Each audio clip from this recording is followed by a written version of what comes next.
Aleluia. Fica mais um pouquinho, meninos, por favor. Só mais um pouquinho. Aleluia. Abacuque 3, versículo 2, só a parte B, diz assim: nos anos, Senhor, aviva a tua obra. No meio dos anos, aviva a tua obra, ó Senhor. Na tua ira, tem misericórdia de nós. Mas o profeta começa a clamar: aviva, Senhor, a tua obra no meio do teu povo. Esse profeta Abacuque, ele escreve só 3 capítulos. Não fala muito da biografia dele, não se fala muito. A gente sabe que ele foi contemporâneo de Jeremias. Mas Abacuque profetiza a queda da Babilônia. Abacuque profetiza a queda dos caldeus. A gente voltando para a história, a gente vai ver que Alexandre vai executar a sentença que Deus deu através dos lábios de Abacuque. Mas no capítulo 3, quando ele já fala, no capítulo 1, ele fala bastante do que Deus vai fazer, da ira de Deus, e como que seus inimigos vão ser derrotados e envergonhados, que a Babilônia, com todo o seu orgulho, toda a sua pompa, toda a sua honra, tentou fazer que o seu nome fosse conhecido como um Deus, e que o seu imperador fosse como um Deus, ou adorado como um Deus. E ele profetiza e diz assim, quando chega no capítulo 3, ele diz: aviva, Senhor, a tua obra no meio dos anos.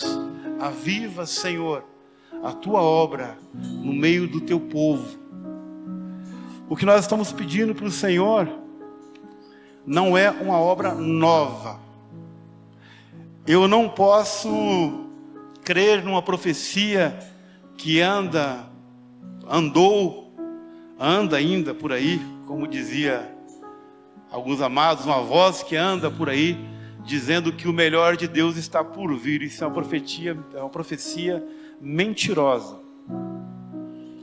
O melhor de Deus já veio, nasceu em Belém, e agora nós estamos no ano de 2024, do cumprimento do melhor de Deus.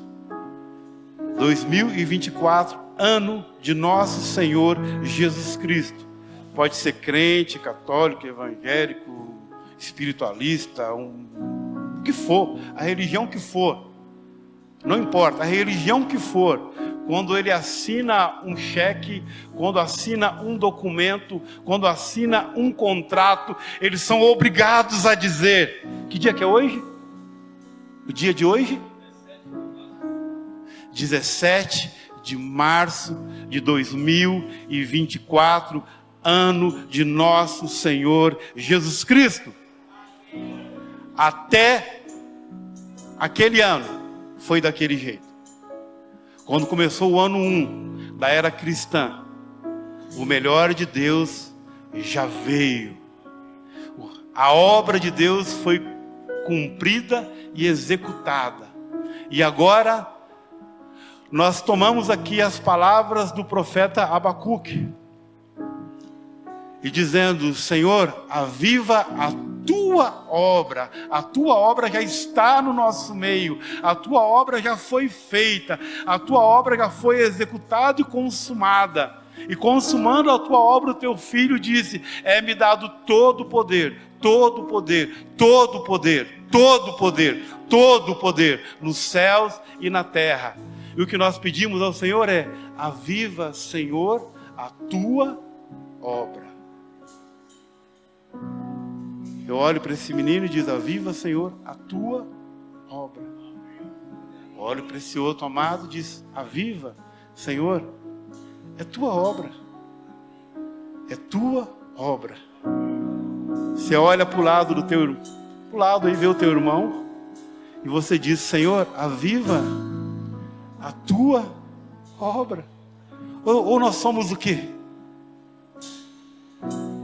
aviva a tua obra. No meio dos anos, tantas eras já se passaram. Estamos no século 21. Tantos tempos já se passaram. E hoje nós usamos as palavras do profeta Abacuque, dizendo: Senhor, nos anos, aviva a tua obra. O nosso inimigo, como nós guerreamos agora e continue guerreando, é tempo de guerra. Todo dia. Nós estamos em guerra. Ele não vai dar moleza. O seu reino, como foi citado hoje de manhã, pastor Samuel, não é um reino dividido, é um reino muito bem organizado. Não dorme, não para.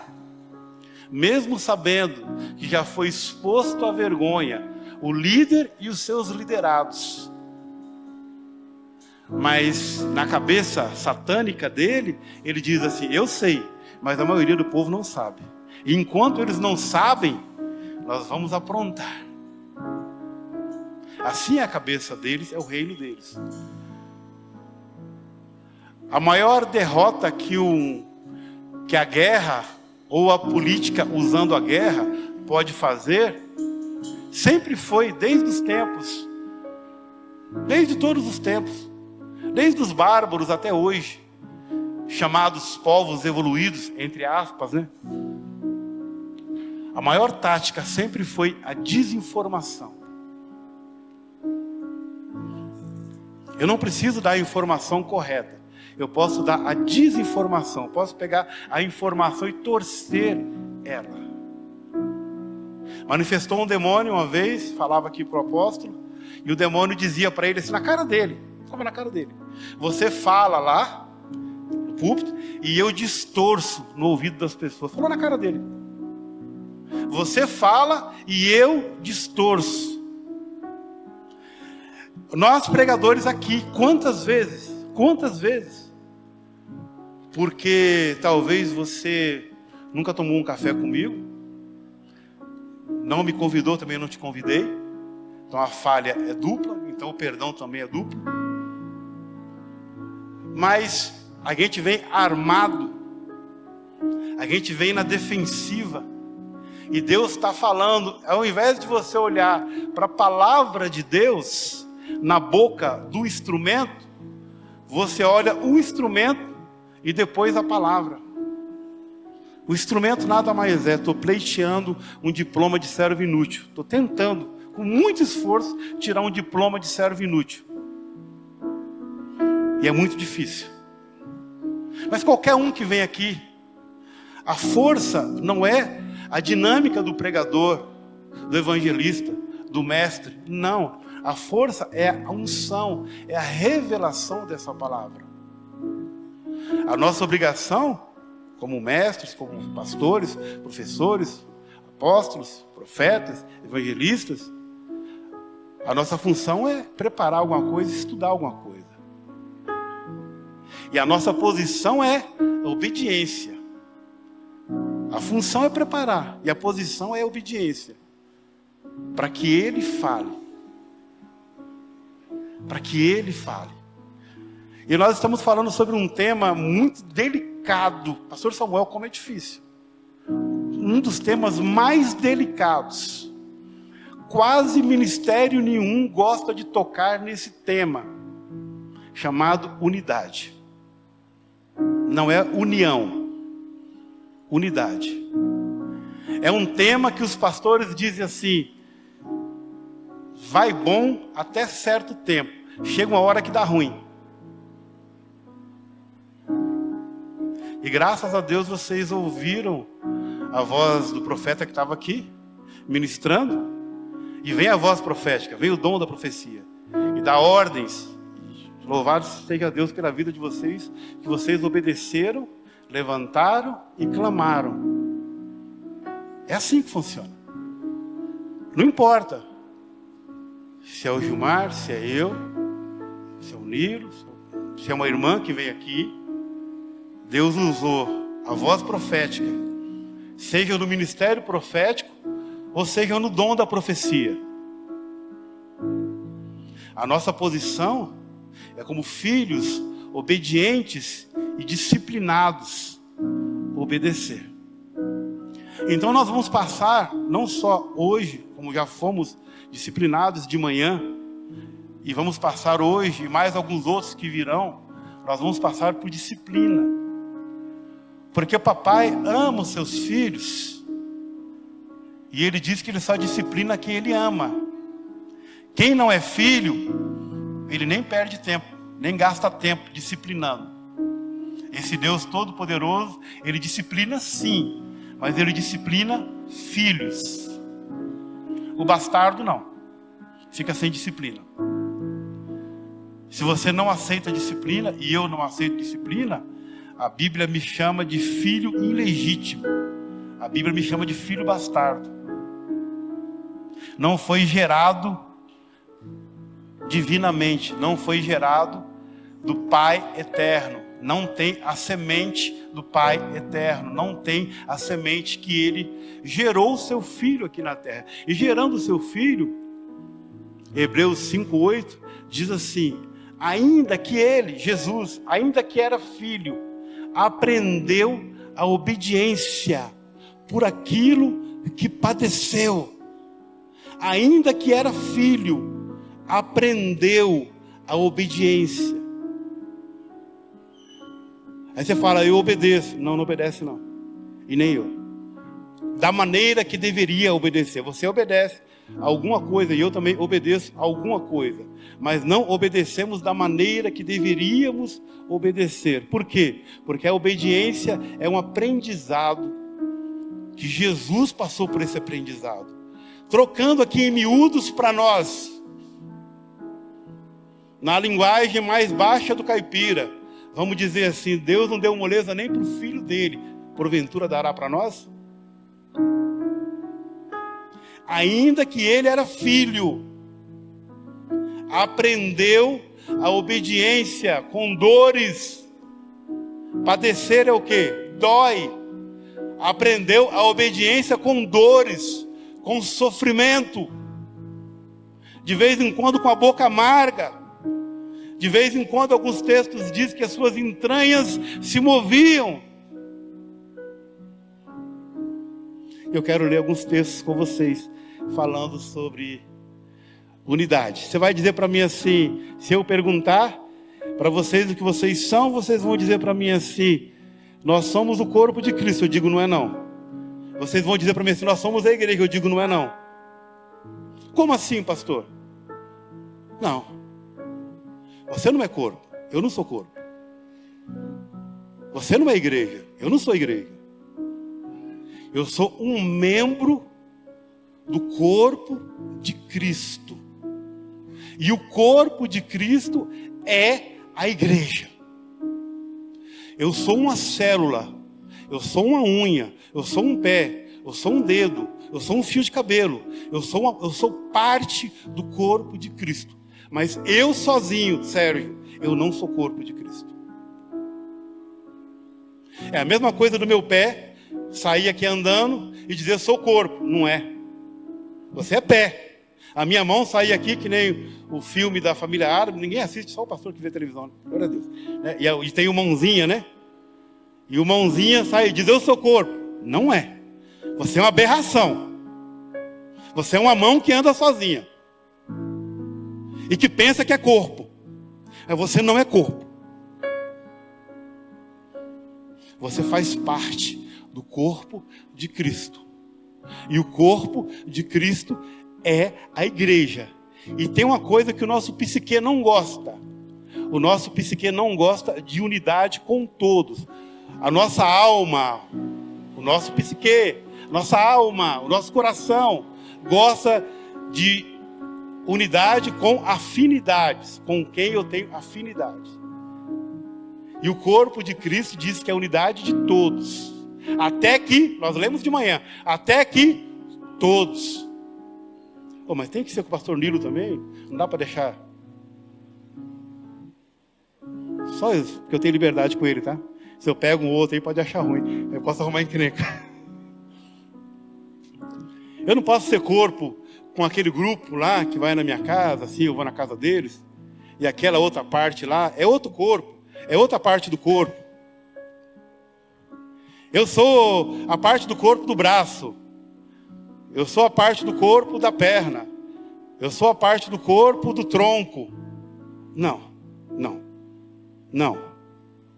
Você não é corpo, eu não sou corpo, eu faço parte do corpo. Se você sai agora, aqui no cemitério Campo Grande, cemitério de Santo Amaro, Campo Grande que é mais deserto, vai. E você passa ali no cemitério Campo Grande, 00:30, 1h da manhã mais ou menos. E você vê um pé andando sozinho. Não precisa nem perguntar o que você faz, né? Você sai correndo. Não é normal um pé andar sozinho. Mas se no mesmo cemitério, à 00:30, você vê uma pessoa andando na rua, o máximo que você pode fazer é ficar esperto, porque pode ser alguém que queira levar o seu celular, não é isso? Mas você não vai achar estranho uma pessoa inteira, com o corpo inteiro, andando 00:30 na calçada do cemitério. Você não vai achar estranho, porque é um corpo. E um corpo unido, um corpo montado, não é estranho. Mas a igreja do século 21, ela quer ser a obra do Frankenstein. Você conhece o livro do Frankenstein? Ou pelo menos o filme? Um cientista maluco, é uma ficção, né? Ele monta um corpo com partes de corpo. E na ficção, ele carrega alguma coisa com muita energia e ele faz com que aquilo tenha vida. E vira uma aberração.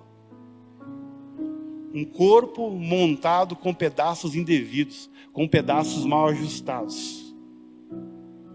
Tudo que Satanás quer, e disse bem Gilmar, é deformar o corpo de Cristo.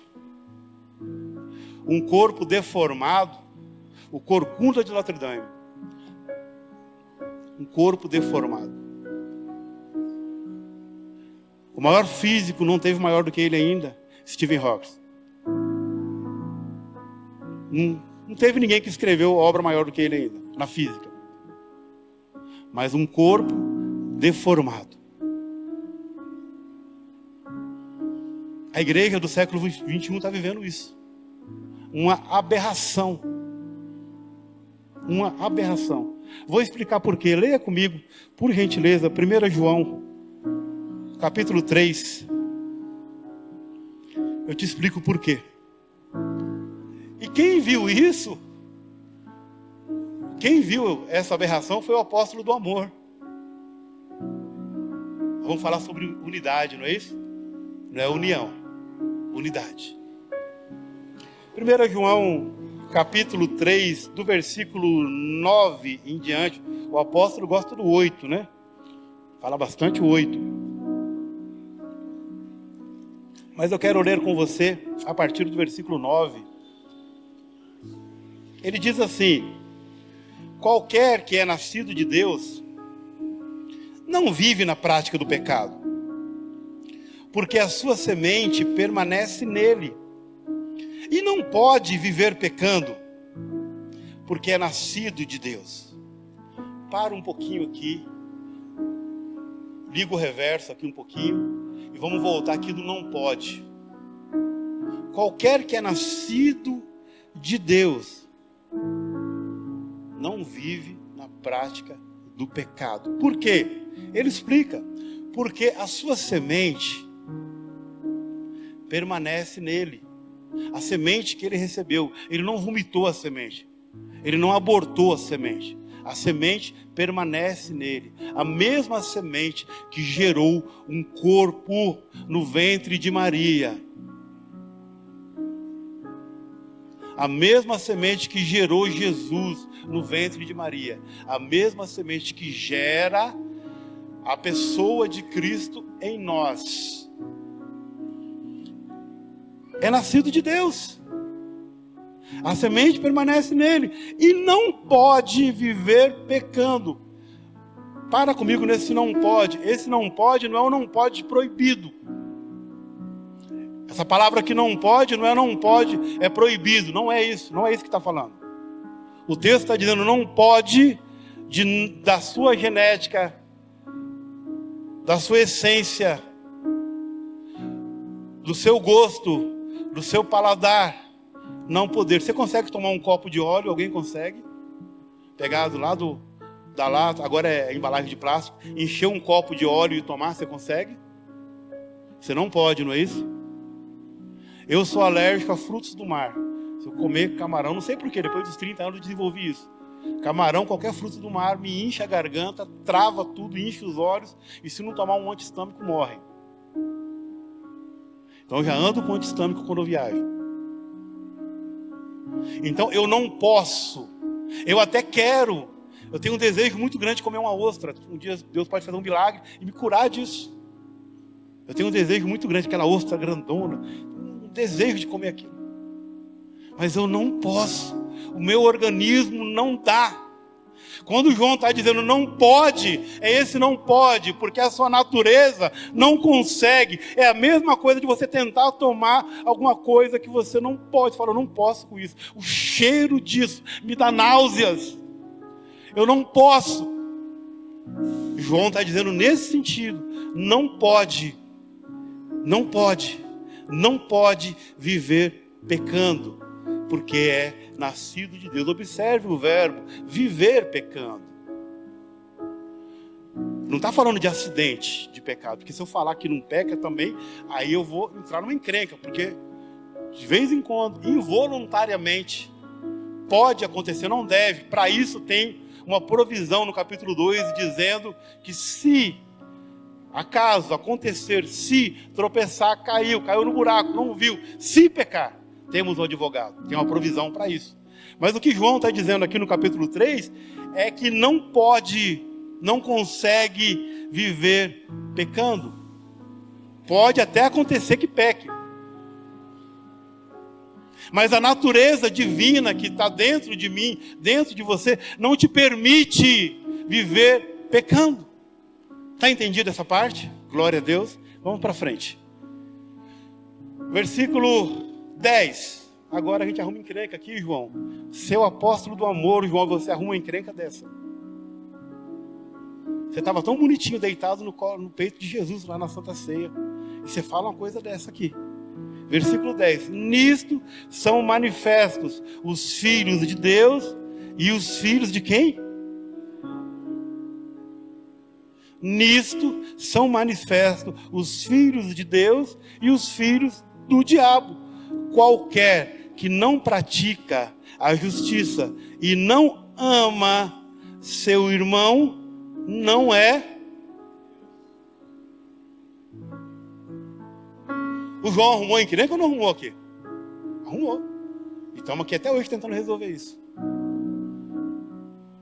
Porque o Senhor deu uma ordem para nós, na grande comissão, no final, né? Ele diz, agora vocês vão por todo mundo e façam discípulos em meu nome. A ordem foi essa. Façam discípulos. E conforme as leis, conforme o país, conforme a realidade, foi sendo obrigado a se organizar. Aqui no Brasil, acima de 30 pessoas. Se você fizer uma reunião, você pode ser denunciado por uma reunião indevida. Precisa, no mínimo, uma comunicação, uma autorização. Então, nós inventamos as comunidades, as denominações, os CNPJs. Isso foi nós. A nossa necessidade é errado? Não é errado, é necessário. Mas Jesus nunca ordenou, abram templos ou façam denominações. A ordem não foi essa. A ordem foi, façam discípulos. A necessidade da organização nos colocou dentro de uma casa como essa. Glória a Deus, precisa e é bom. Mas a glória não está nessa casa, nessas paredes. Apesar da unção ser tão grande, tão forte, que nós já recebemos profecias, que a unção passou para essas paredes, passou para esse piso. Quando Deus aparece, a Moisés, até a sarça que estava queimando e a terra que estava em volta da sarça virou lugar santo. E Deus bradou com Moisés, falou: ô rapaz, espera aí, não é assim não, tira a sandália dos teus pés. Ah, mas não é a terra, não é um monte. É, mas Deus estava ali. Naquele momento, aquela terra, aquele monte, aquela sarça, era lugar santo. Então, quando os santos estão reunidos aqui, ô irmãos, aqui é um lugar santo, eu quero crer assim, não é? Pastor Francisco de vez em quando fala assim: a glória de Deus é palpável, e é mesmo. Quando eu sei que o Espírito está presente, pelo grito, a pessoa grita. Pelo rodopio, a pessoa rodopia. Pelo pulo, a pessoa pula. Pelos dons, pessoas têm dons. Mas quando eu sei, é quando a glória de Deus é tão intensa, que o ar começa a ficar pesado, e você começa a ter medo de respirar, para não ofender a glória de Deus. É nesse momento. E o Espírito comunica conosco. E há uma comunicação em geral, porque todo mundo fica quebrantado junto. Não precisa do líder de louvor, ou do pastor, ou de alguém falar: vamos agora entrar num ambiente espiritual. Não precisa. Não precisa disso. O Espírito faz essa ligação. E todos percebem. E alguém vai dizer assim: realmente a glória de Deus está nesse lugar. É perceptível, é palpável, a glória de Deus está nesse lugar. Por quê? Porque o salmista já tinha alertado a gente no Salmo 133, e dizendo assim: quando vocês estiverem em comunhão,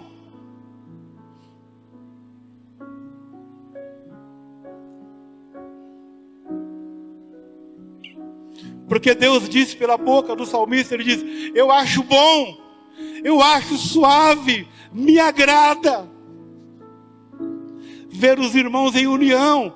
Deus dizendo pela boca do salmista: eu acho isso muito bom, eu acho isso suave. É tão bom que eu comparo com a primeira unção sacerdotal, com o óleo derramado na cabeça de Arão e que descia e que escorria pela sua barba. Eu comparo com o orvalho que desce nos montes de Hebrom. E ele diz: porque ali o Senhor ordena a sua bênção. No monte, não. No óleo da unção, não. Na comunhão, na unidade. Ele fica tão feliz que ele derrama a sua bênção. Como um pai, como uma mãe. Pergunta para uma mãe qual a maior alegria dela. Se não é ver seus filhos juntos e unidos. Pergunta para um pai qual a maior alegria dele. Se não é ver seus filhos à roda numa mesa, unidos. Pergunta para um pai qual a maior alegria dele, se ao invés de ver o filho questionando porque ele emprestou dinheiro para o outro filho, se ele dizer: pai, eu não preciso emprestar do seu não, eu vou emprestar do meu. É meu irmão, pai. A maior alegria de um pai é isso, a maior alegria de uma mãe é ver os filhos em comunhão, em união.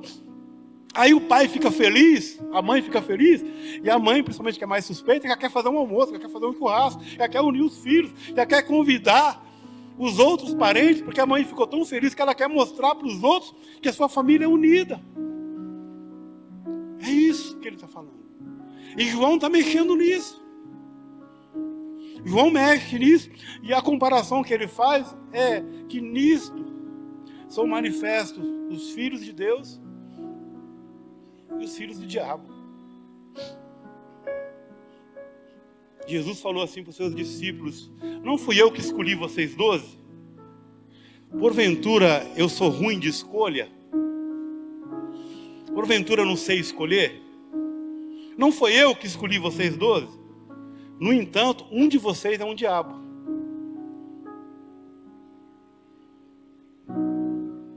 Então,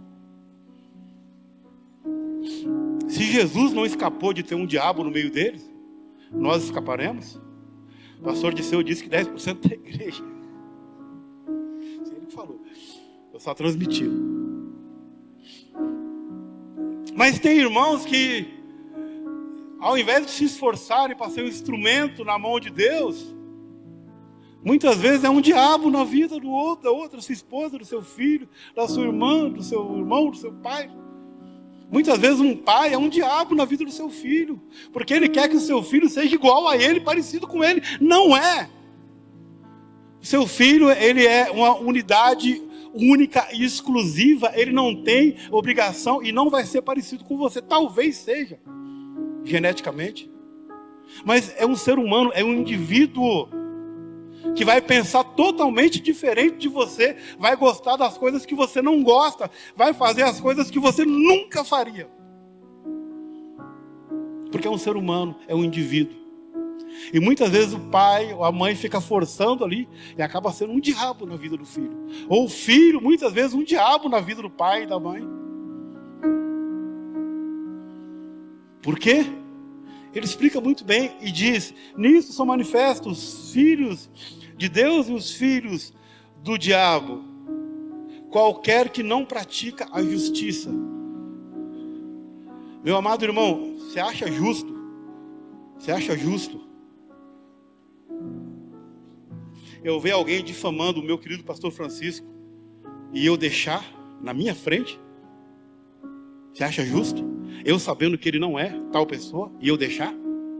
Eu vou dizer: não, você está falando de outra pessoa. Esse homem eu conheço.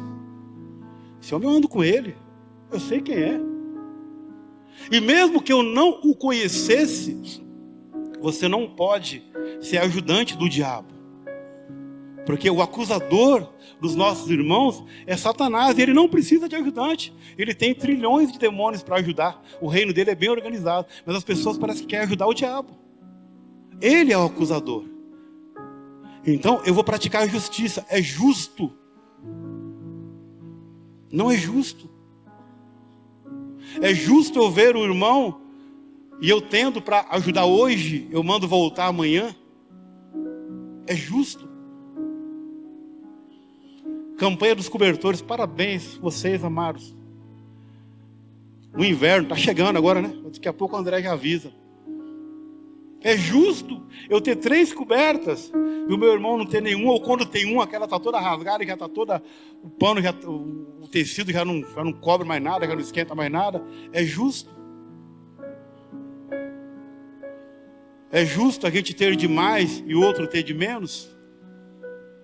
É justo eu ter tanta alegria e o meu irmão está passando momentos de tristeza, amargura, depressão, enfim, não importa o que seja, mas está triste.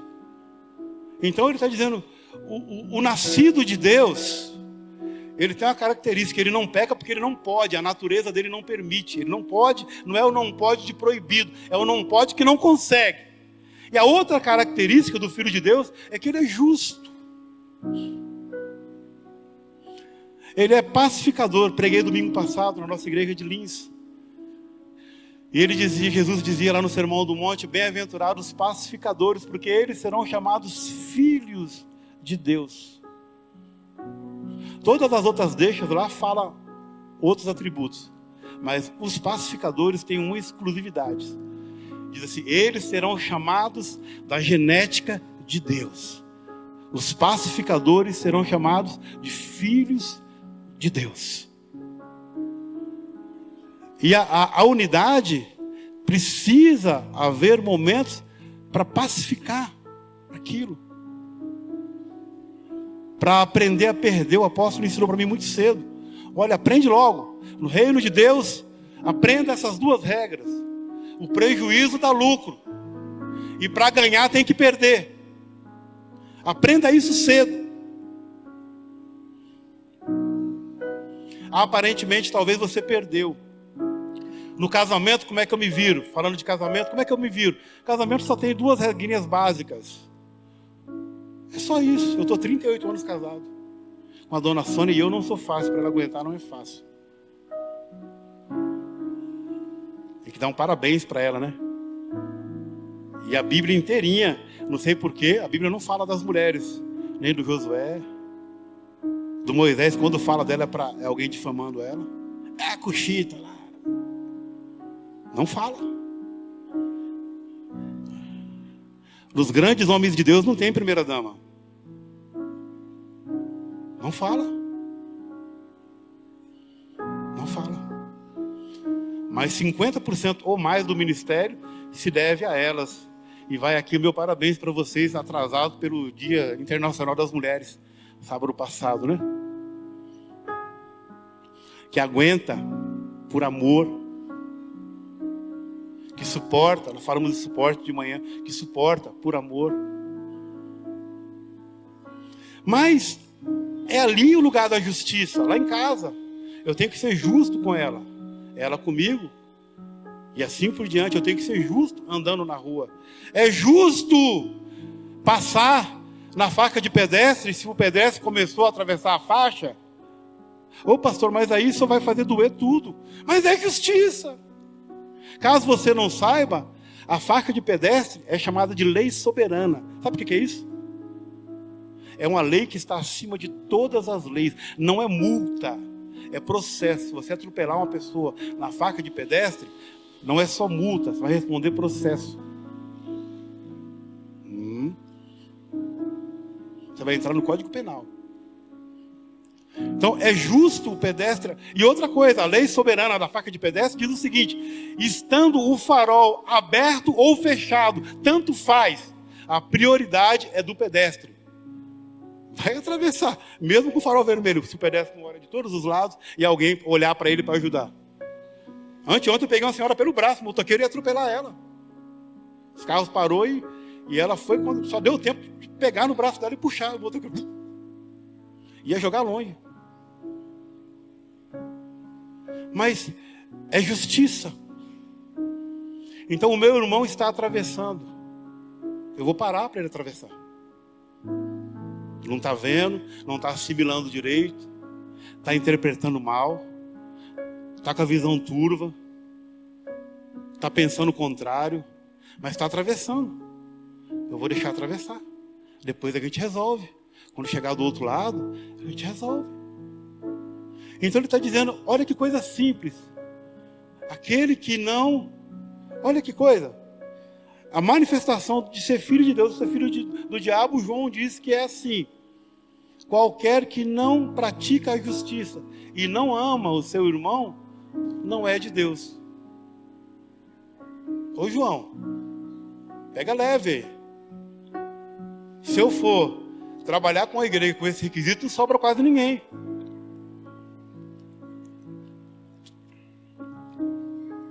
Então nós vamos ter que passar pela disciplina do amor. Olha que palavra, disciplina do amor. Nós vamos ter que ser disciplinados para aprender a amar com aquele que amou e que ama e que continua amando. Você acha que Deus, quando escolheu eu e você pela sua maravilhosa graça, Ele não sabia das coisas que a gente ia aprontar, ou que já aprontamos, ou as que vamos aprontar? Você acha que quando Jesus chamou Pedro lá na praia, Ele não sabia que Pedro ia negar Ele? Não tem derrota nenhuma que você faça, que Deus vai falar, me surpreendeu, não esperava isso de você. Não tem, irmão, Deus já sabia. Porque nós somos ruins. Agora você gostando ou não gostando, eu vou falar nós somos ruins. Nós somos mal. Pode olhar para a pessoa do teu lado e falar, você é ruim. Naturalmente, coloca a palavra naturalmente, que talvez ele aceite, ela aceita. Fala assim, naturalmente nós somos maus. Já tem irmão olhando para o marido falando assim, você é mau mesmo. Não, calma, também não é tanto. Esse mal que eu estou falando é da genética de Adão. Nós somos ruins, nós somos maus. A nossa essência, a nossa genética é maligna. O nosso DNA é maligno. Só pende para o que não presta. Ah, mas eu pensava isso de você, não tem aquela história? Eu pensava que você era assim, assim, assim. Aí depois que eu conversei com você, descobri que você não... Tá bom, glória a Deus. Mas nada impede da gente conversar. Minha casa está aberta, tem irmãos que vão lá. A irmã Sônia não está conseguindo vir. É difícil para ela. Eu não vou exigir dela. E os 30 e tantos anos que ela trabalhou comigo na obra? E as idas que nós fomos 40 quilômetros de estrada de terra, indo nos assentamentos marginalizados, né? Indo nas comunidades. E o tempo que ela viveu comigo, que me ajudou. Agora, porque está difícil, eu vou menosprezar? Porque não dá para estar junto comigo ainda? Daqui uns dias está. Mas é justo eu cobrar dela aquilo que ela não pode fazer? Eu estou praticando justiça? Não. O próximo mais próximo é o que está dentro da minha casa. Esse é o próximo mais próximo. É a tua esposa, é o teu marido, é o teu filho, tua filha, é o teu próximo mais próximo. Amarás o teu próximo como a ti mesmo. E ele está dizendo, nisso são manifestos os filhos de Deus e os filhos do diabo. Qualquer que não pratica a justiça e não ama seu irmão, não é de Deus. A unidade vai nos ensinar a ser justos, justificados pela fé, temos paz com Deus por nosso Senhor Jesus Cristo. E mesmo você sendo ruim, e eu sendo ruim, Ele me amou. Não tem nada que presta na gente, irmãos, não tem. Não tem nada. Ainda que você seja doutor, pós-doutor, graduado, mestre, que você dê o seu corpo para ser queimado pelas pessoas, que você dê toda a sua fortuna, você ainda vai continuar sendo ruim, sendo mal. É porque Ele te amou, Ele te escolheu, Ele te elegeu, Ele fez tudo. É sobre Ele, o culto aqui, os louvores, essa reunião, essa ministração, é sobre Ele. Não é sobre mim, não é sobre você. É sobre Ele.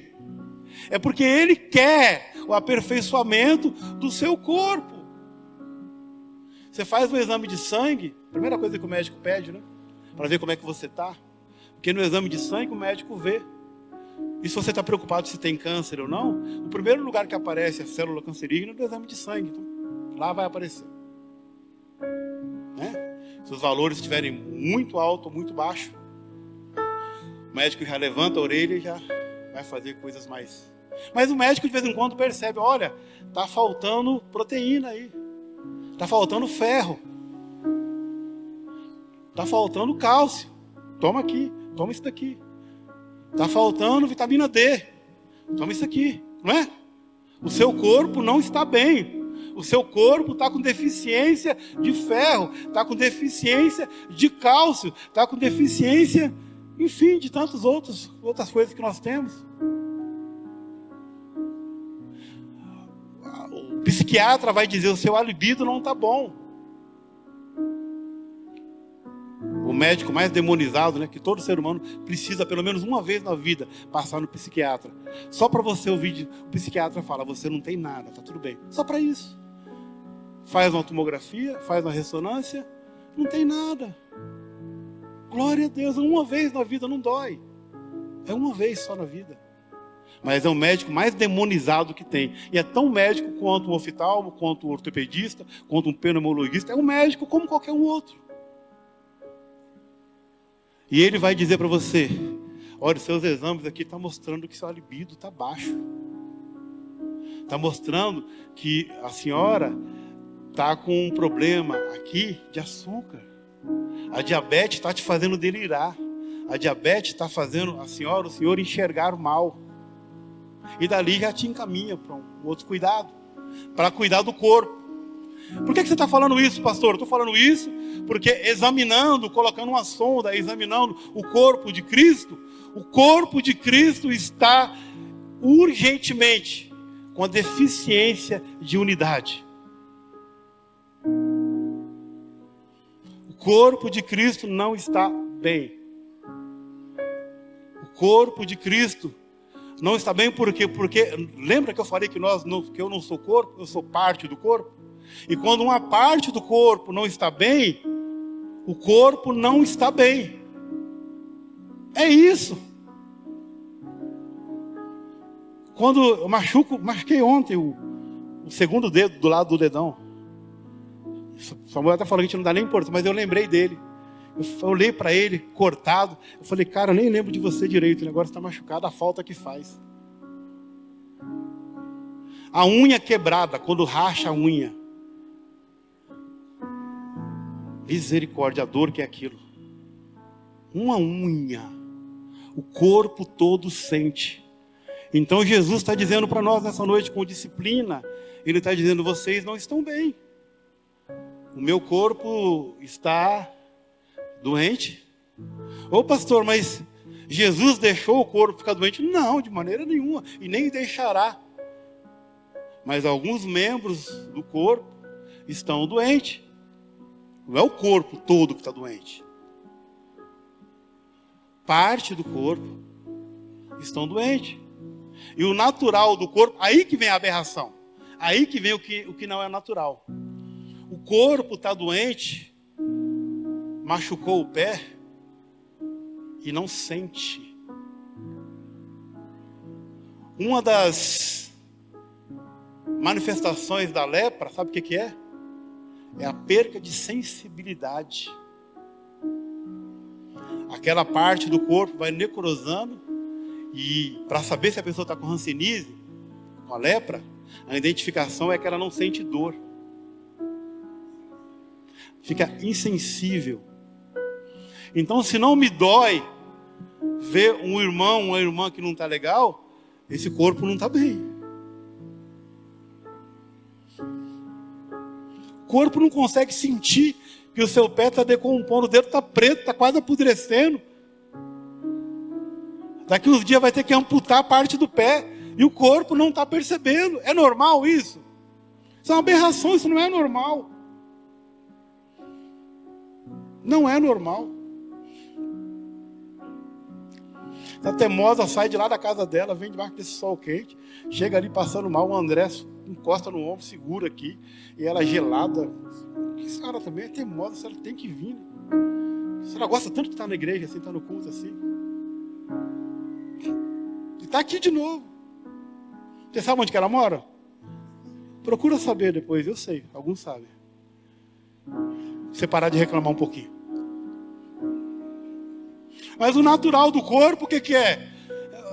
Um membro não está bem, corre o André lá, socorre, corre o outro irmão, socorre, corre aqui, vem cá, tia, segura aqui, vem cá.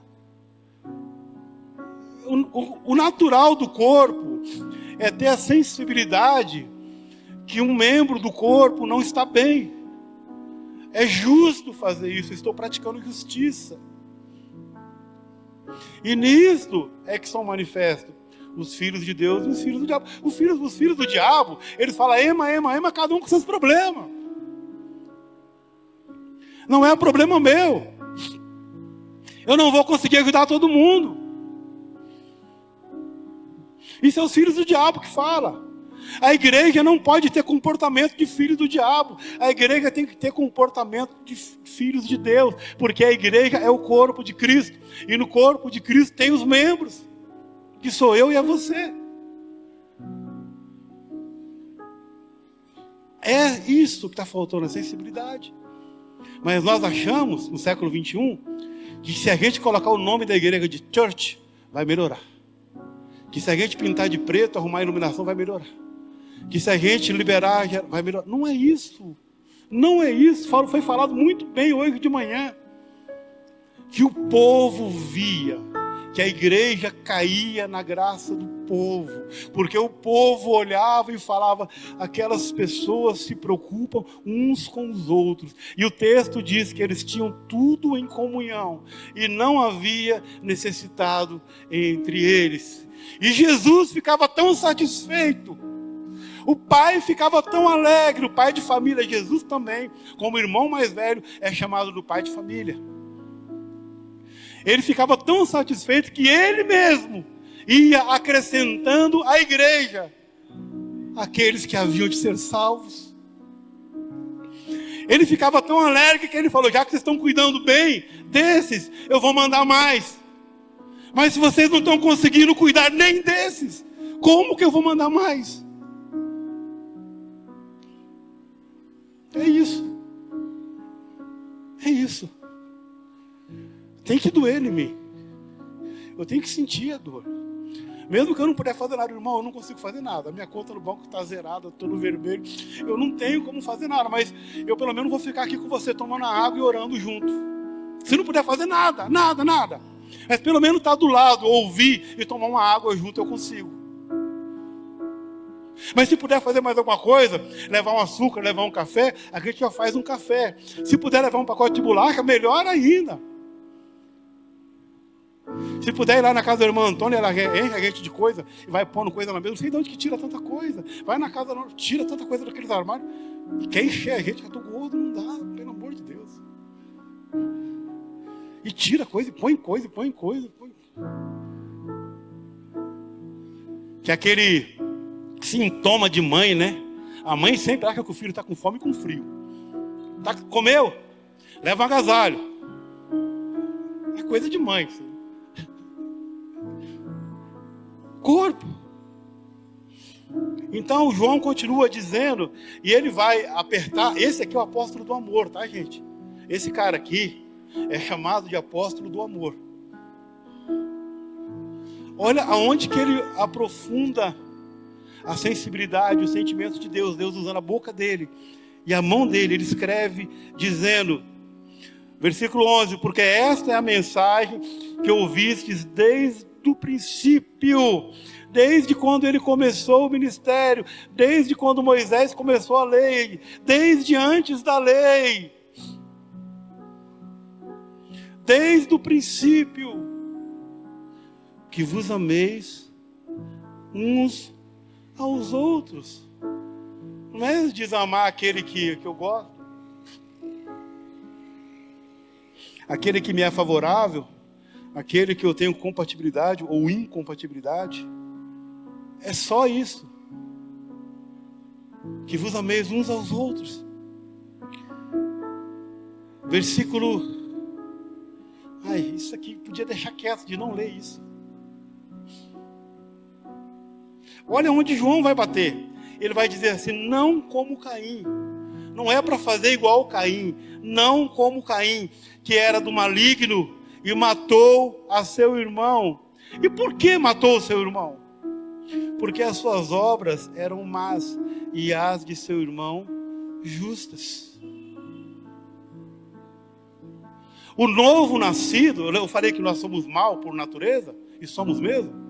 A bondade que tem dentro de nós agora é fruto do Espírito. A longanimidade, a temperança, o domínio próprio, é tudo fruto do Espírito, é tudo dele. É tudo ele que comunicou em nós.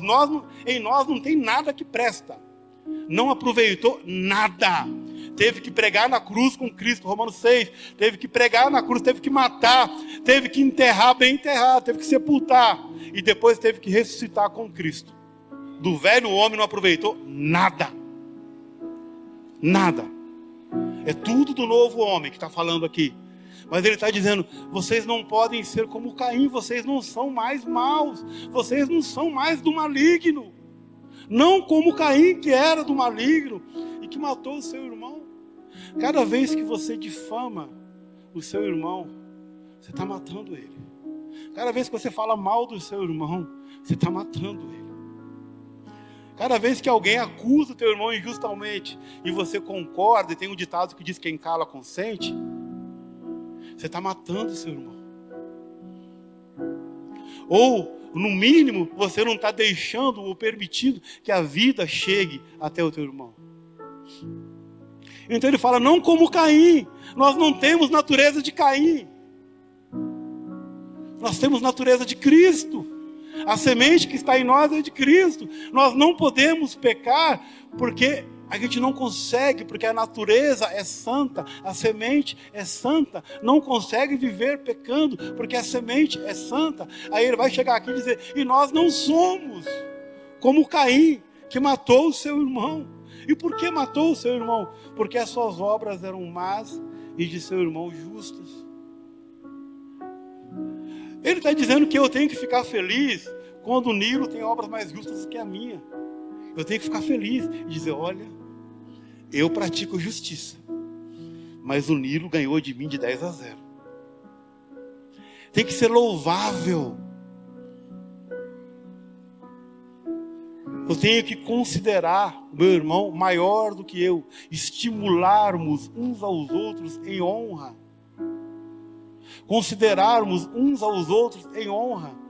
E falar, olha, ele foi melhor do que eu, ela foi melhor do que eu. E no mínimo ter um sentimento em mim, dizendo, poxa vida, eu poderia ter feito parecido e não fiz. Mas não, fica com raiva. Vem o sentimento de Caim. Eu sei fazer melhor. Sabe o que está fazendo, sabe o que está falando. Não. Muitas vezes a pessoa não tem o dom que eu tenho e o dom que você tem. Mas só que na prática da justiça, ela superou a gente. E eu tenho que reconhecer isso. Foi mais justo do que eu. Foi melhor do que eu. Esse é sentimento de Jesus. Porque é um corpo, lembra? E que você não é corpo, está lembrado que você não é corpo? Você é o quê? Opa, tem gente que quer aprender. Você é o quê? Parte do corpo, membro do corpo. Diga, eu sou membro do corpo. E o corpo é de Cristo. E Cristo é o cabeça. E se a cabeça é santa, o corpo também é santo. Como que nós somos saudados nas cartas de Paulo aos santos? Por quê? Porque a cabeça é santa, o corpo é santo. E nós estamos um tanto quanto que doentes. Então estamos com deficiência de unidade. Está faltando essa proteína celestial, essa vitamina celestial, como queira, unidade. Ele está dizendo, não vamos ser como Caim. Não vamos ser como Caim. Meus irmãos, versículo 13, meus irmãos, não vos maravilheis se o mundo vos aborrece. Nós sabemos que passamos da morte para a vida, porque amamos os irmãos. Olha aonde que ele vai chegar no critério de certeza de salvação. Por que que eu sei que passei da morte para a vida? Porque quando eu lembro do meu irmão, eu não lembro com amargura, ainda que me chateou, mas eu lembro com oração. Se eu estou chateado, toda vez que eu estou chateado, pelo menos é minha experiência, quando eu estou chateado com uma pessoa, eu ponho ela no primeiro, na cabeça da minha lista de oração. É o primeiro, é a primeira. E quando eu sei que uma pessoa está chateada comigo, eu ponho primeiro na oração da madrugada. É o primeiro, é a primeira. Porque é meu corpo, que é o corpo que eu faço parte. Aí a gente troca de denominação pensando que lá é outro corpo. Não, lá é o mesmo corpo, só que está em outro endereço. Se você falar, eu não preciso do corpo, você vai ser igual aquele pé andando lá no cemitério, lá pro lado, sozinho, e aterrorizando as pessoas. Você vai ser uma aberração. É um membro andando sozinho, fora do corpo, e sem a corrente sanguínea, sem os atributos do corpo, sem as proteínas do corpo. Logo esse membro vai apodrecer e decompor. Vai morrer, daqui a pouco está cheirando mal, daqui a pouco está morto. E vai gerar cheiro de morte.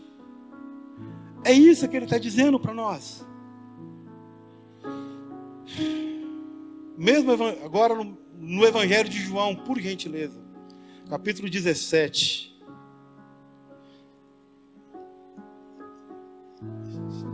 Irmãos, eu falo com toda a sinceridade do meu coração. Não é fácil ministrar uma palavra como essa ou semelhante a essa sobre unidade.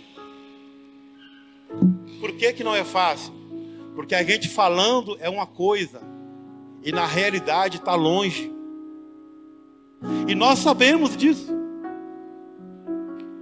Capítulo 17 de João, oração de Jesus, do versículo 20 em diante.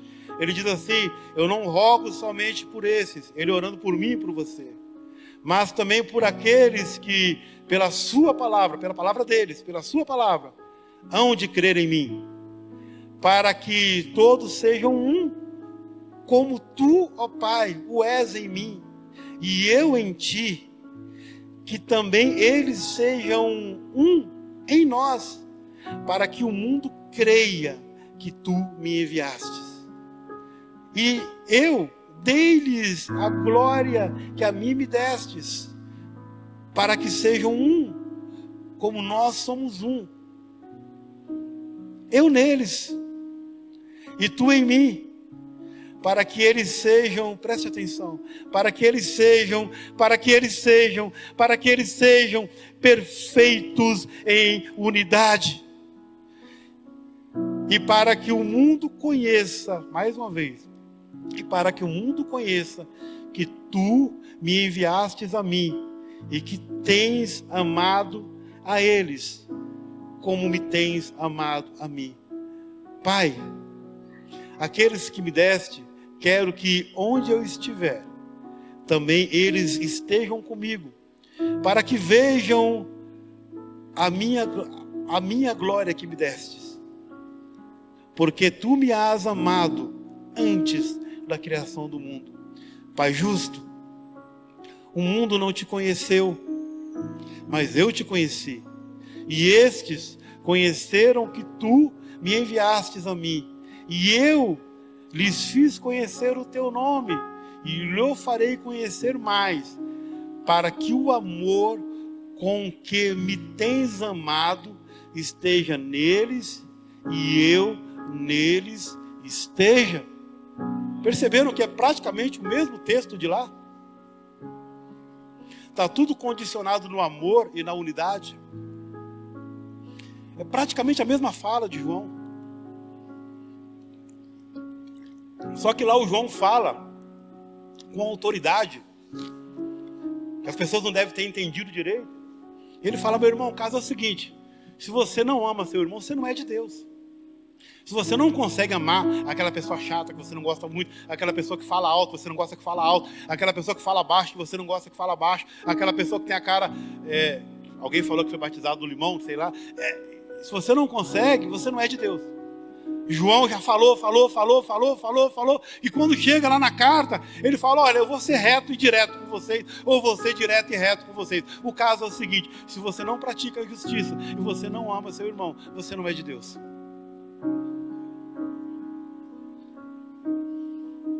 É aí que chega.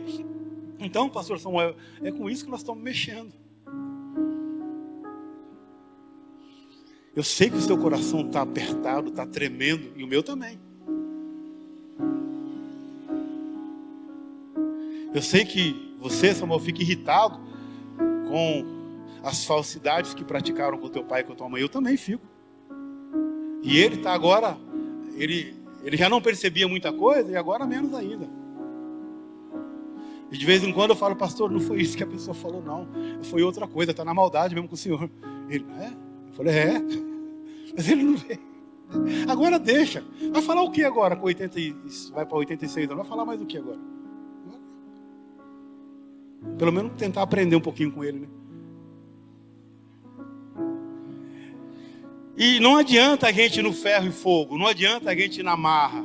Essa obra só é feita pelo Espírito Santo de Deus. Esse jugo, essa oposição das trevas, muito bem falado essa noite, essa oposição das trevas só são destruídas, essas fortalezas só são destruídas com armas celestiais, não são destruídas com armas humanas. São armas de guerra celestiais, são armas do céu,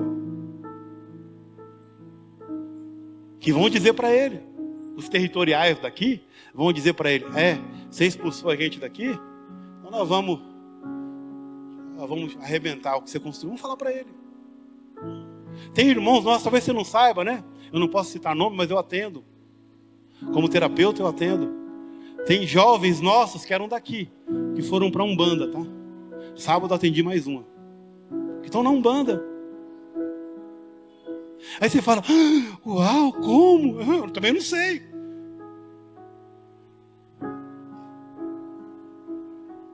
No mínimo, tem que doer em mim. No mínimo eu vou chorar por isso. No mínimo eu vou dizer, a culpa é nossa. Aí eu me senti bem naquele lugar. Eu fui bem acolhida. Eu fui bem acolhido, é o que eles falam para mim. No mínimo, meu sentimento vai ser: faltou acolhimento em nós. Faltou o divino, faltou o celestial. Olhamos na carne. Então a gente não vai resolver. E outra palavra profética, Pastor Samuel, vai ter muita hostilidade. A coisa que teu pai mais enfrentou na vida foi hostilidade. E essa coisa que você menos gostava nele, que eu também não gosto, você vai ter que aprender com ele. Fazer aquela cara de ouvir.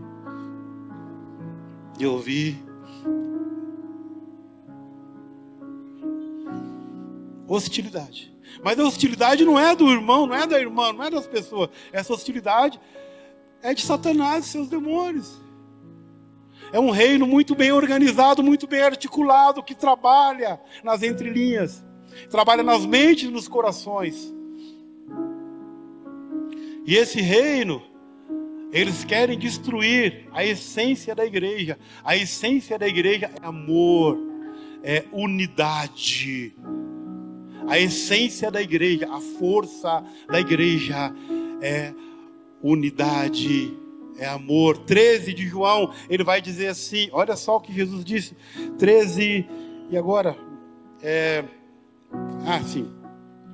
13:34, ele diz assim: o novo mandamento vos dou, que vos ameis uns aos outros, assim como eu vos amei. Onde é que está o novo? Se ele falou que desde o princípio foi escrito que é para amar. Na lei está dizendo: amarás o Senhor teu Deus de todo o teu coração, de toda a tua alma, com todas as tuas forças, de todo o teu entendimento, e ao teu próximo como a ti mesmo. Onde é que está o novo? Ele está falando: o novo mandamento vos dou. O novo está: assim como eu amei. Sérgio, você vai ter que aguentar um Judas do seu lado, e você vai ter que pegar um pedaço de pão, molhar, colocar na boca dele e dizer: eu te amo.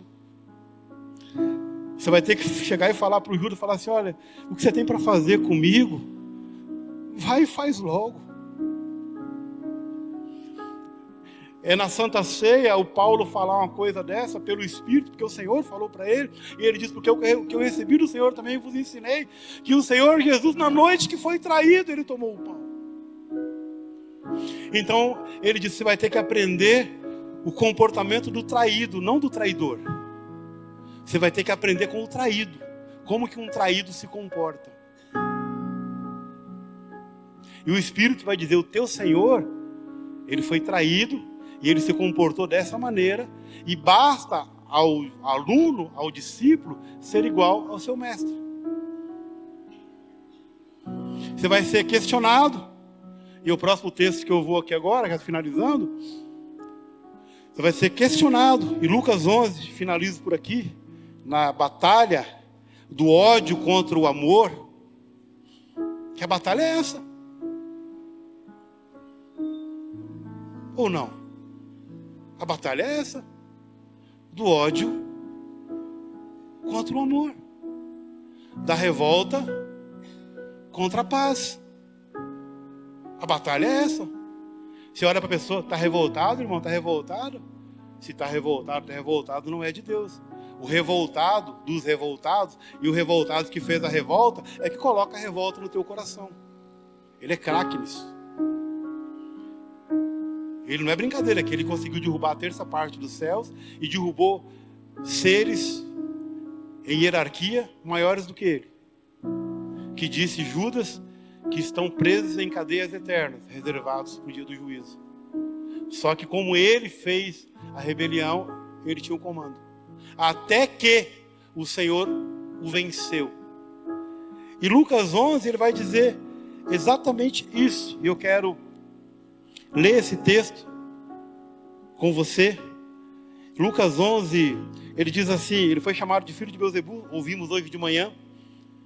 E ele vai dizer, 11:18, chamam ele de filho de Beelzebu, que ele expulsava o demônio com Beelzebu. E versículo 11:18, ele diz assim: e se também Satanás está dividido contra si mesmo, como subsistirá o seu reino? Pois dizeis que eu expulso os demônios por Beelzebu. E se eu expulso os demônios por Beelzebu, por quem os expulsam vossos filhos? Eles, pois, serão os vossos juízes, porque já havia uma doutrina de exorcismo judaizante no meio judaico, já havia e acontecia exorcismos. Só que eram exorcismos cansativos que a maioria das vezes não surtiam efeitos. E Jesus chega sem experiência nenhuma de exorcista. Hoje, na teologia católica, o nível mais alto não é o bispo, o cardeal, é o exorcista. Na igreja católica é o cara mais respeitado entre eles, é o exorcista.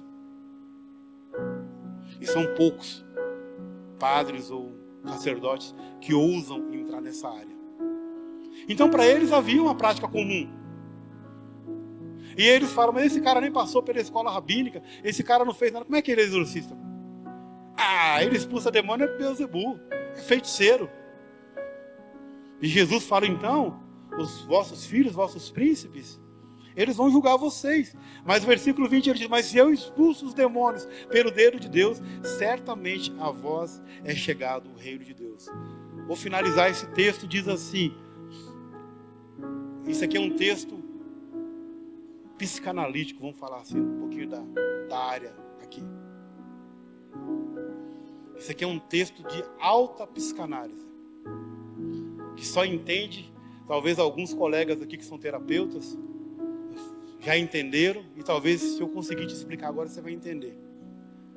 Esse texto aqui, Jesus está dizendo, quando o valente, versículo 21, 7 e 21, quando o valente guarda armado a sua casa, em segurança está tudo que tem. O centro das nossas emoções é o coração. E o coração está aqui, tá? Quando a Bíblia fala coração, é aqui, não é aqui. Aqui é uma bomba, aqui é um músculo de carne. O coração é aqui. É mente. Então diz que o valente,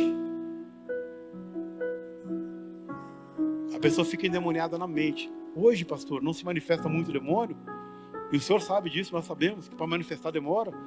Porque o demônio agora não está mais naquela incorporação que era naqueles tempos passados. Agora está aqui, ó. Uma classe de demônios mais especializada. E crentes, estou falando de crentes, membros do corpo, endemoniados aqui. Aqui, no psique.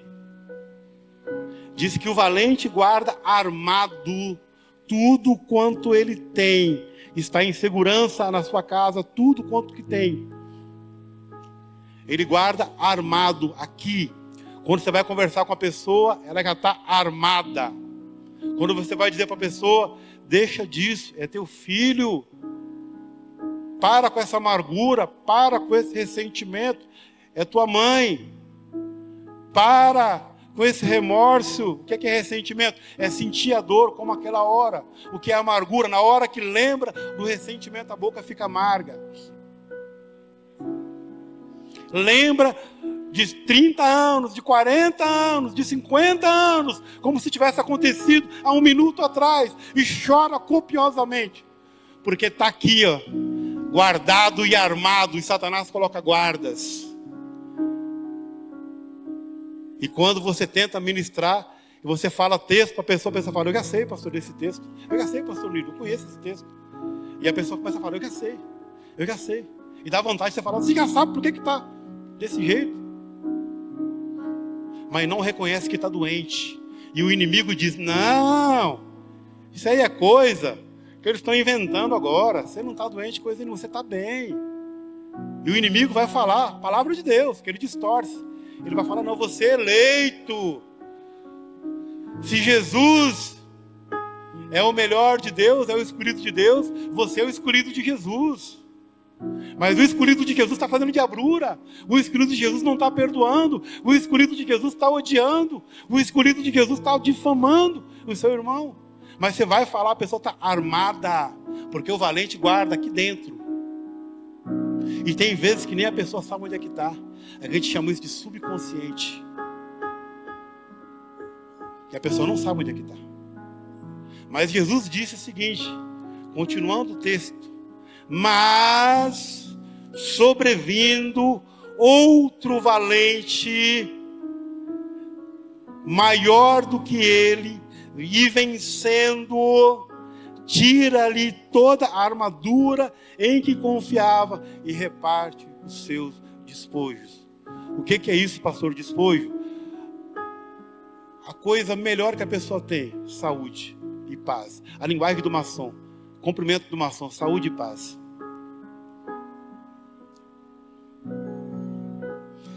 Tira a pessoa tanta amargura, tanto remorso, está doente. Tem mulheres, tem senhoras que param de andar, sabiam disso? Clinicamente falando. Tem senhoras que a amargura de alma é tão grande que elas param de andar, vão parar na cadeira de roda.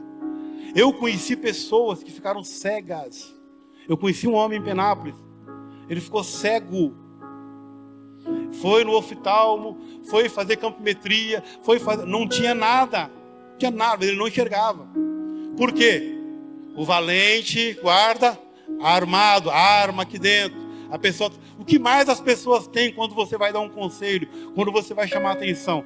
O que as pessoas têm? Defesa. A pessoa já está te esperando armado. E quando um pastor vai na casa da pessoa, ela já está com os textos prontos para te confrontar. E quando te perguntam os teus amigos, não é porque os teus amigos na faculdade ou na escola querem saber, eles querem te confrontar. Já estão armados. Aqui dentro está armado. E Satanás guardou lá no fundo, lá no psique, lá, não no consciente. Até algumas coisas estavam, mas a amargura foi tão grande, a decepção foi tão grande que aquilo foi aprofundando, e agora está escondido lá no subconsciente. E precisa vir outro valente. Isso aqui é terapia da Bíblia. Nós não precisamos de Freud para falar de terapia. Freud foi um austríaco, neurologista, psiquiatra, que viu que a psiquiatria não estava ajudando as mulheres esquizofrênicas da época, as mulheres histéricas da época. E Freud, descendente de judeus, ele decide fazer mais alguma coisa além da psiquiatria. Eu digo que esse homem foi influenciado por Deus. Eu fiz um trabalho estudando sobre ele. Eu digo que esse cara foi influenciado por Deus, porque ele se compadeceu. Ele falou: eu posso fazer mais alguma coisa. E aqui Jesus está falando isso. Quantos 1000 anos atrás? A Bíblia está cheia de terapia. A Bíblia está cheia de análise. A Bíblia está cheia de remédio para a alma. E está dizendo que guarda armado. E você vai tentar argumentar. A pessoa está armada. Aí precisa só armas da milícia, que não são carnais, mas são poderosas em Deus. São poderosas em Deus para destruição. Para destruição. Destruição das fortalezas. E destrói uma fortaleza. E eu consigo passar um muro. E pelo menos consigo conversar com a pessoa. E vamos lá, mais um pouco. Destruição das fortalezas. E consigo passar mais um muro. Você sabe o que é uma fortaleza? Um lugar onde se guarda armas de exército, que tem um prédio, e em volta do prédio tem uma muralha, em volta da muralha tem outra muralha, e em volta daquela muralha tem um poço, e em volta daquele outro poço tem outra muralha, no mínimo 3. Uma cidade fortificada. E Salomão vai dizer que há irmãos que são mais difíceis de conquistar do que uma cidade fortificada. Então, quero passar um vídeo aqui com vocês, finalizar aqui com esse vídeo, e dizer para vocês: nós estamos doentes, mas tem cura aqui nesse lugar. Tem provisão de cura. Pode soltar. Isso. Amém?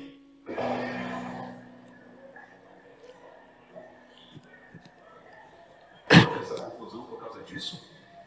Um Mickey enorme? Tenho o pressentimento de que ainda não vimos tudo.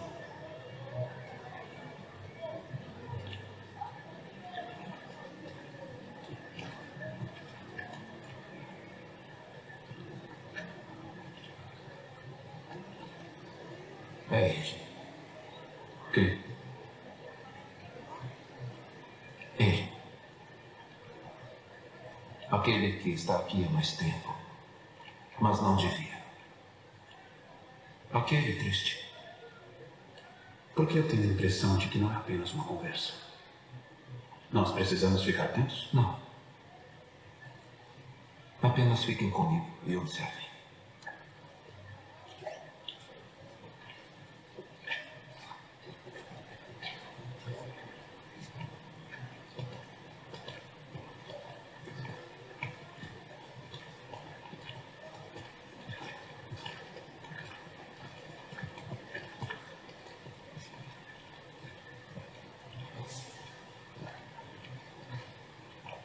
Shalom?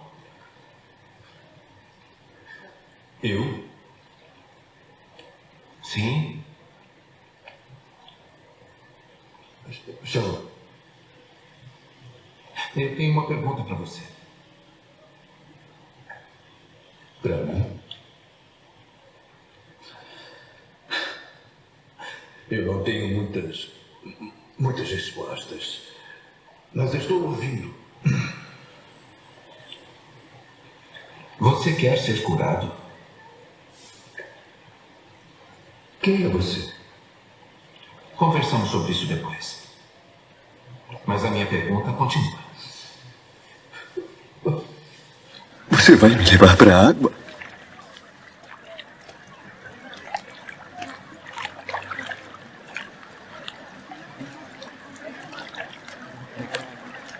Olha, eu estou tendo um dia muito ruim. Você está tendo um dia ruim há muito tempo.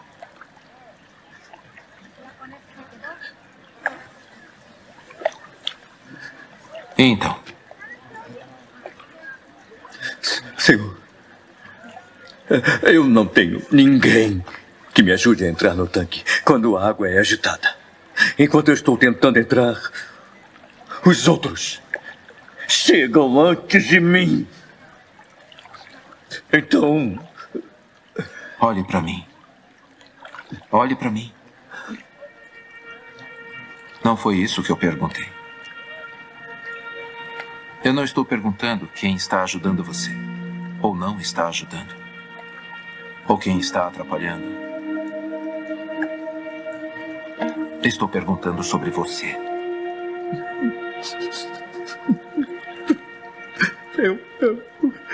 eu tentei. Por muito tempo, eu sei. E você não quer falsas esperanças de novo, eu entendo. Mas este tanque não tem nada para você. Não significa nada. E você sabe. Mas você ainda está aqui. Por quê?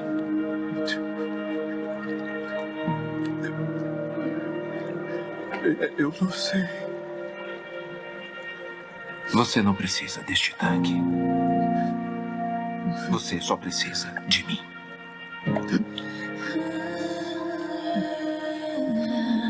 Então, você quer ser curado?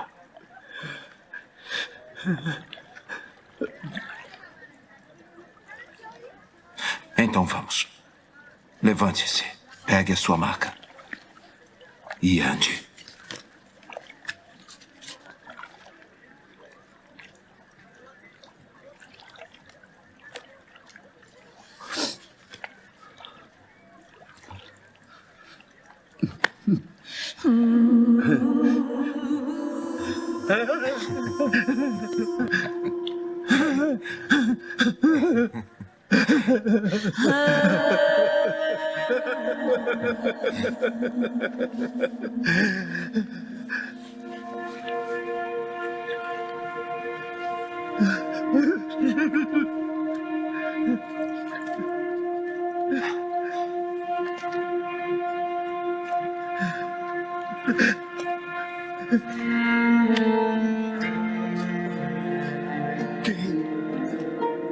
Está na hora de você andar, como ele disse.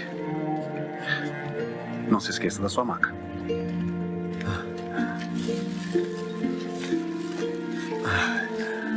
por que isso importa? Porque você não vai voltar aqui. Essa vida acabou. Tudo muda agora.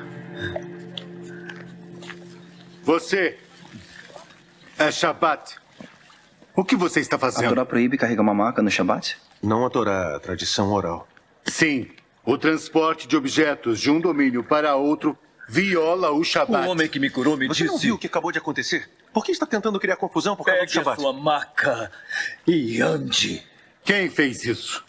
Quem lhe disse isso? Ele fez. Eu não sei. Ele não me disse o nome dele. Claro que não. Ele faz um truque de mágica e fala para você cometer um pecado. Um falso profeta. Ah, isso vai ser relatado. Relate o que quiser.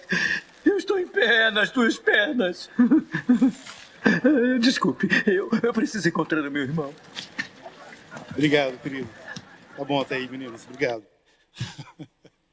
Eu passei essa pequena história todos já conhecem, mas aí ela é bem ilustrada e fala da doença da paralisia.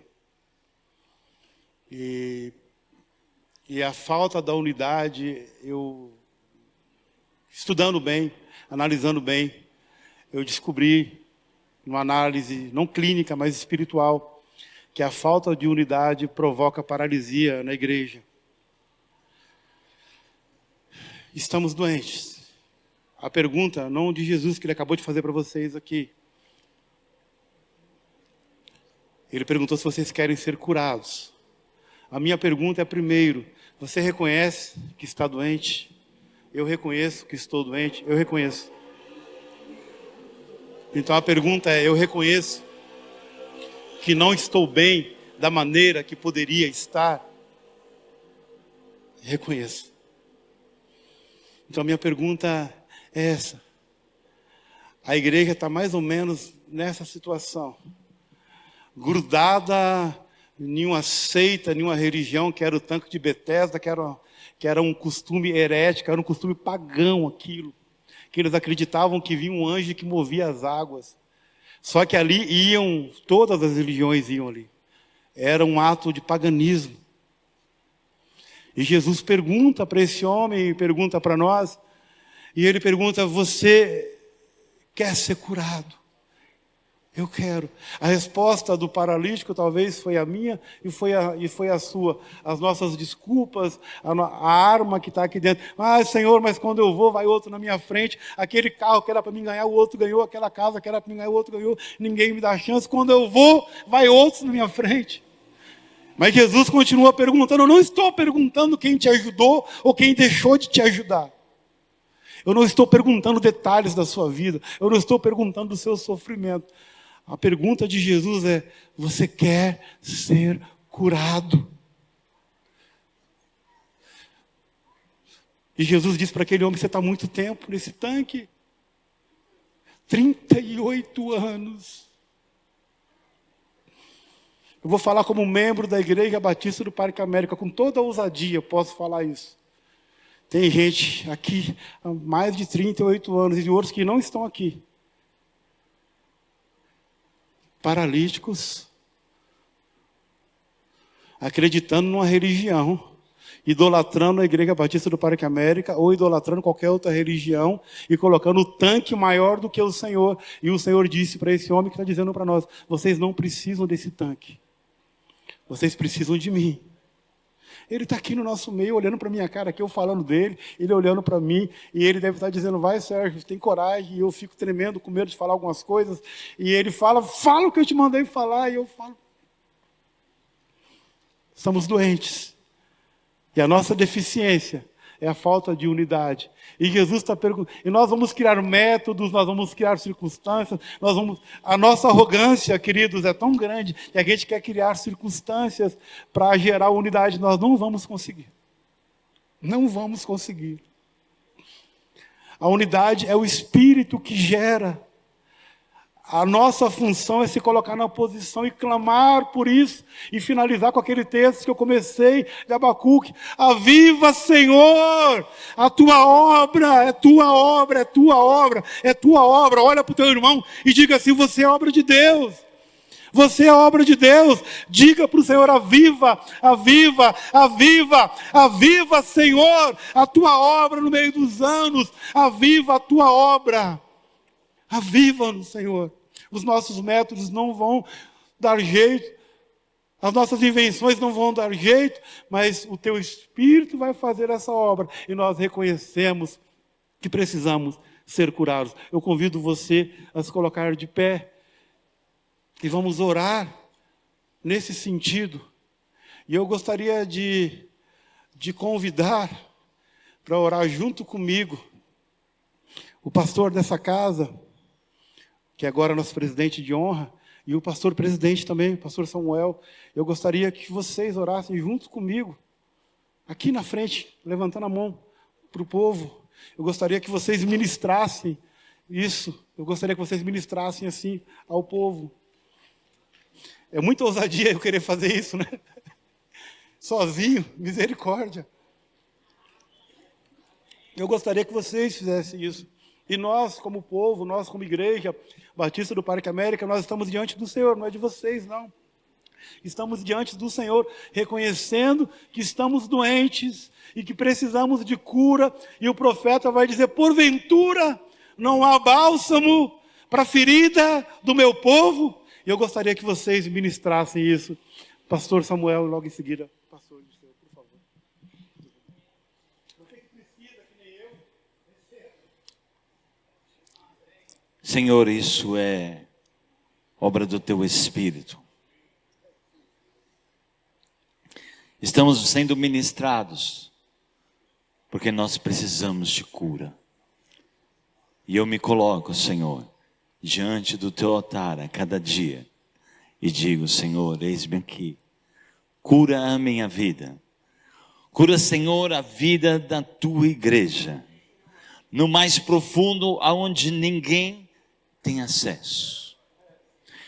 Há situações em que os cônjuges não sabem, que os pais não sabem, que os amigos não sabem, coisas que aconteceram em nossas vidas e muitas vezes ninguém sabe, mas o teu Espírito sonda, o teu Espírito sonda, e o Senhor penetra no mais profundo do nosso ser. E o Senhor está trabalhando com a tua igreja para trazer cura, para trazer livramento. Por isso, Senhor, nessa noite, trata, Senhor, os nossos corações, daqueles que estão presentes e dos que não estão. Uma igreja, Senhor, unida, um povo unido, não será destruído, não será destruído. Um reino dividido não pode prosperar. E nós declaramos, Senhor, a sua vida na nossa vida, a sua vida na igreja, o seu amor derramado, Senhor, em nossos corações. E nós vamos viver a cada dia o novo de Deus, o sobrenatural de Deus. E nós vamos, Senhor, trabalhar juntos, como já estamos fazendo, Senhor. Estamos ministrando, estamos agindo, já estamos orando junto, alguns já estão jejuando junto. O Senhor está levantando um grande exército, sendo mobilizado neste lugar, para a glória do teu nome, porque, Senhor, haverá dias gloriosos, Senhor, do derramar do teu Espírito, que o olho não viu ainda, que o ouvido não ouviu, e que não subiu ao coração do homem.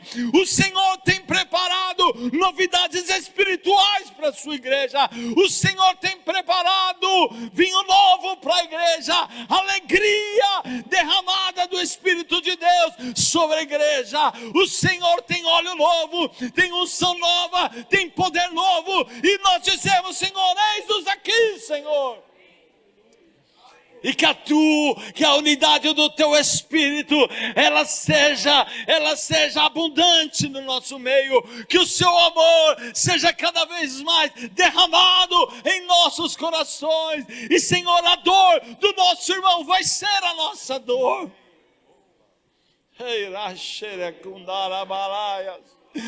Ah, Senhor, nos capacita a amar como o Senhor nos ama. Capacita a olhar o nosso próximo como o Senhor olha. Capacita-nos, Senhor, a amar aqueles que são difíceis, a suportar, Senhor, como nós fomos ministrados nessa manhã. Dá-nos um coração igual ao teu, Jesus. Um coração disposto a obedecer, um coração disposto a amar, um coração disposto a perdoar. E quantas vezes já fomos ministrados, Senhor, que o perdão não é um sentimento, o perdão é uma decisão, e que muitos de nós possamos a cada dia reconhecer tudo aquilo que foi ministrado hoje, nessa noite também, nós possamos reconhecer e ouvir a voz do Teu Espírito, e quando o Senhor, é o Senhor dizendo: você quer ser curado? Você quer ser curado? Ah, Senhor, mas isso, mais aquilo, outro. E o Senhor nos pergunta nessa noite: nós queremos ser curados? Eis-me aqui, Senhor, cura-me, Senhor, porque eu sou parte desse corpo. E, Senhor, quero andar em novidade de vida cada dia com os meus irmãos. E como igreja, Senhor, unida, nós vamos alcançar todo o projeto original do Senhor para essa igreja. E todas as suas promessas vão se cumprir nas nossas vidas, em nome do Rei da Glória, o Senhor Jesus Cristo, o nosso Senhor. Amém. Aleluia.